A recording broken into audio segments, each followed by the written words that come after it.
মা সরস্বতীকে বিদ্যার দেবী হিসাবে মনে করা হয়।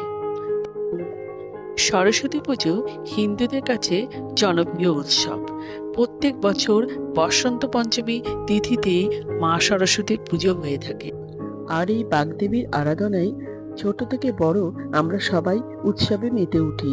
স্কুল, কলেজ, অফিস সব জায়গায় এই সরস্বতী পুজো হয়ে থাকে। বন্ধুরা, 2026 সালে সরস্বতী পুজো কবে পড়েছে তার পূর্ণাঙ্গ সময়সূচি আমি এই ভিডিওতে জানিয়ে দিলাম।